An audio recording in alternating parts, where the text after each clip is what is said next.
Vamos a estudiar los momentos de inercia. Comencemos por la definición.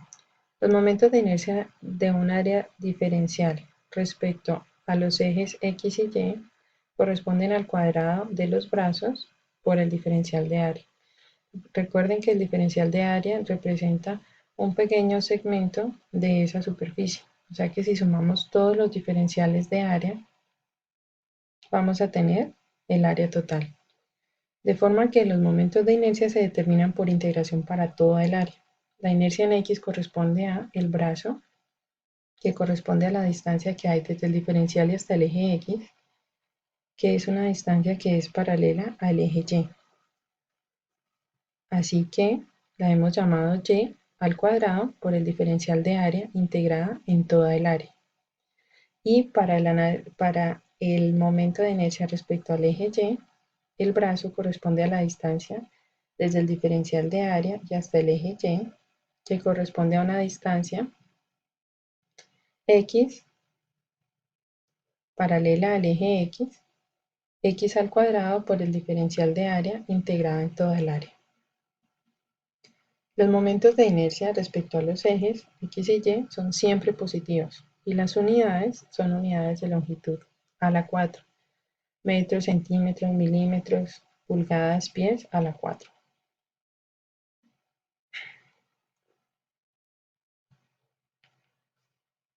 El teorema de ejes paralelos puede usarse para determinar el momento de inercia de un área con respecto a cualquier eje que sea paralelo a un eje que pasa a través de su centroide y del cual se conoce el momento de inercia.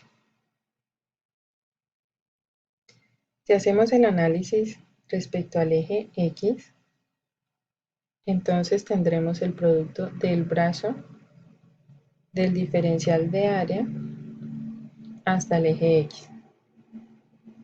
Desde el diferencial de área y hasta el eje X', que representa el eje que pasa por el centroide, hay una distancia Y'. Y desde el eje X' y hasta el eje X de análisis hay una distancia que hemos llamado D sub Y. Por tanto, el brazo total que hay desde el diferencial de área y hasta el eje X es igual a Y' más D sub Y. Así que la inercia respecto a X corresponde a la integral en el área de Y' más D sub Y al cuadrado por el diferencial de área. Al desarrollar, obtenemos aquí, para la primera, obtenemos tres integrales que corresponden al cuadrado de Y' más dos veces Y' por D sub Y más D sub Y al cuadrado. En esta primera integral, que tenemos Y' al cuadrado por el diferencial de área, integrada en toda el área, corresponde a la inercia calculada respecto a X', que es el eje X que pasa por el centroide, más en esta segunda integral, que es 0, ya que el eje X' pasa a través del centroide. Y esta tercera integral que corresponde a el área multiplicada por la distancia que hay entre el eje X que pasa por el centroide y el eje de análisis al cuadrado.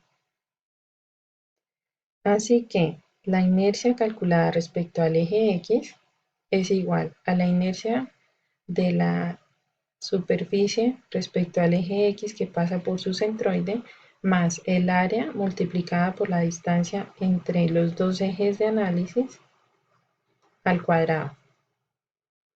Si hacemos el mismo análisis para el eje Y, obtendremos entonces que la inercia respecto al eje Y es igual a la inercia calculada respecto al eje Y', que pasa por el centroide, más el área multiplicada por la distancia que hay entre el eje Y' y el eje Y al cuadrado.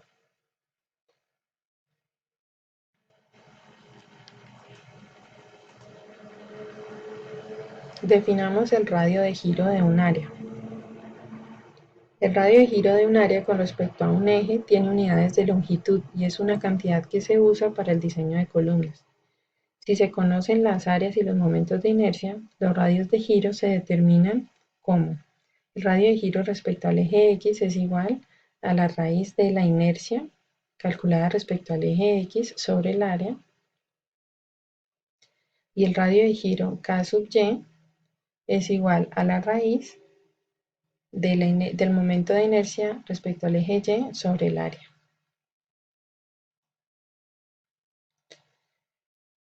Para calcular el momento de inercia, entonces, si la curva que define la frontera del área se expresa como y igual a f de x, entonces debemos seleccionar un elemento diferencial rectangular de modo que tenga una longitud finita y un ancho diferencial. El elemento de diferencial debe estar orientado de forma que corte la curva en el punto arbitrario x, y. El elemento diferencial se debe orientar de forma que su longitud sea paralela al eje respecto al cual se calcula el momento de inercia. Es decir, si vamos a calcular el momento de inercia respecto al eje X, ese elemento diferencial debe ser paralelo al eje X. Y si vamos a calcular el momento de inercia respecto al eje Y, debe ser paralelo al eje Y. Esta es una diferencia importante respecto al análisis que hacíamos para centroides. Allí no importaba cuál fuera el sentido del diferencial.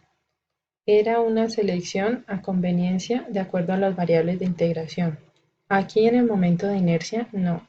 Si es respecto al eje X, debe ser paralelo al eje X, y si es respecto al eje Y, debe ser paralelo al eje Y.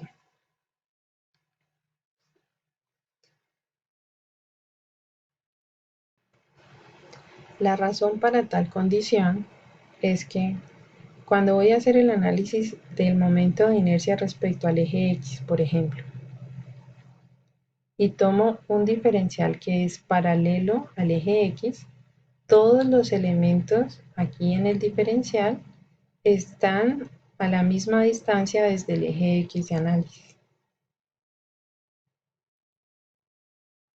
En cambio, si lo tomo en este sentido, todos los elementos en el diferencial tienen una distancia diferente desde el eje de análisis, que es el eje X.